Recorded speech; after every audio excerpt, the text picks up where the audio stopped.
We live in a world obsessed with constant chatter, endless gatherings, and the shallow echoes of approval. Yet, some of us feel a deep unease in crowds, a silent resistance to the meaningless buzz of social expectations. These are not failures of character, nor signs of weakness. They are marks of a mind learning to discern what truly matters. The person who avoids socializing does so not out of fear but out of understanding. They know often unconsciously the value of solitude and the cost of distraction. Seneca once wrote, "It is not that we have a short time to live, but that we waste much of it."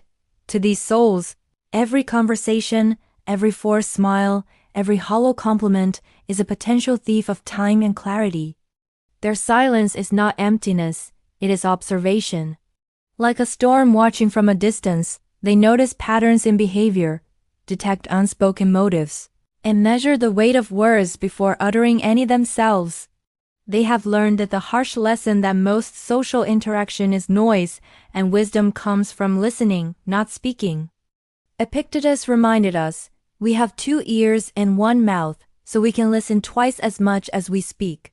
This is not mere advice, it is a principle lived. They do not crave popularity. They do not seek validation. The calm that emanates from them is forged in the fires of self-control. Each choice to withdraw is a choice to preserve their inner fortress against the tide of petty drama, envy, and manipulation.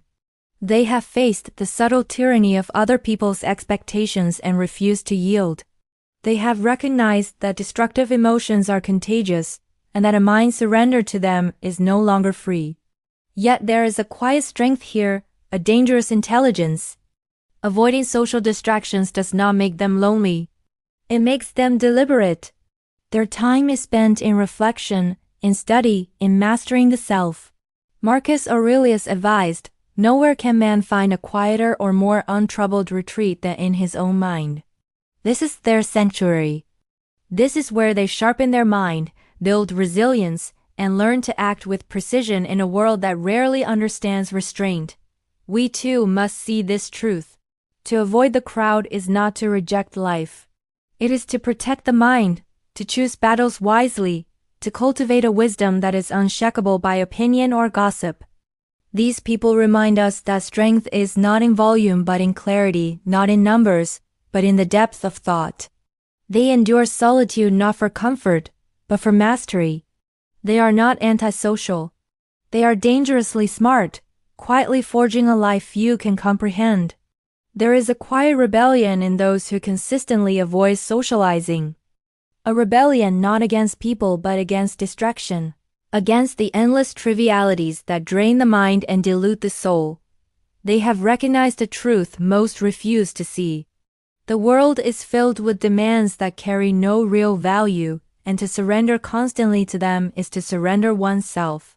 As Epictetus once said, "No man is free who is not master of himself." The person who steps back from the crowd is practicing this freedom every day. They choose their exposure, their connections, their moments, and in doing so they exercise a control that the busy, unreflective masses can hardly comprehend. It is easy to mistake their absence for fear or shyness, but the truth is far more deliberate. Their retreat is strategic.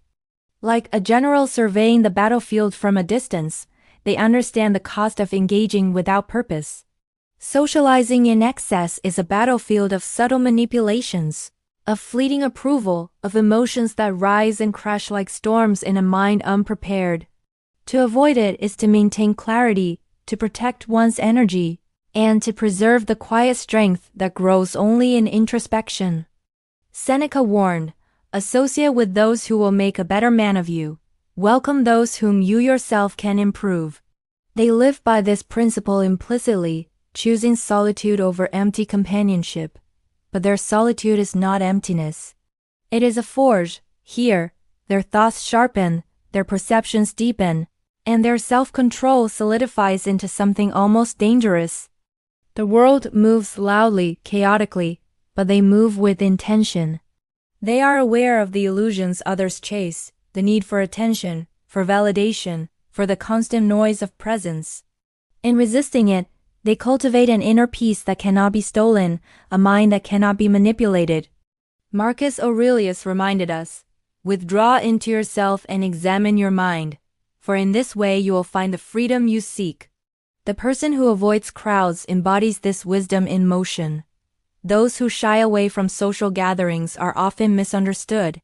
They are not lonely, nor are they fearful. They are deliberate. Like the Stoics before them, they have learned that the mind is a sanctuary, and not every interaction deserves entry. Seneca once wrote, "It is not that we have a short time to live, but that we waste much of it." They live by this principle, protecting their time and energy from meaningless chatter, idle gossip, and fleeting distractions. In their quiet, there is power by observing more and speaking less. They sharpen their understanding of human nature. They see the chaos others willingly immerse themselves in, and they choose clarity instead. Marcus Aurelius reminds us the happiness of your life depends upon the quality of your thoughts. These individuals preserve that quality by avoiding unnecessary social noise. Solitude is their forge. Patience, reflection, and self-control are their armor. We can envy their calm, but the truth is simple: they have mastered what most cannot. The ability to remain undisturbed. Their strength is silent, invisible yet undeniable. And in a world addicted to attention, their restraint is the purest form of intelligence. Get exclusive content and deeper insights. Join our membership today, link in the description. If this resonated with you, subscribe to the Stoic Verse for more wisdom to guide your journey.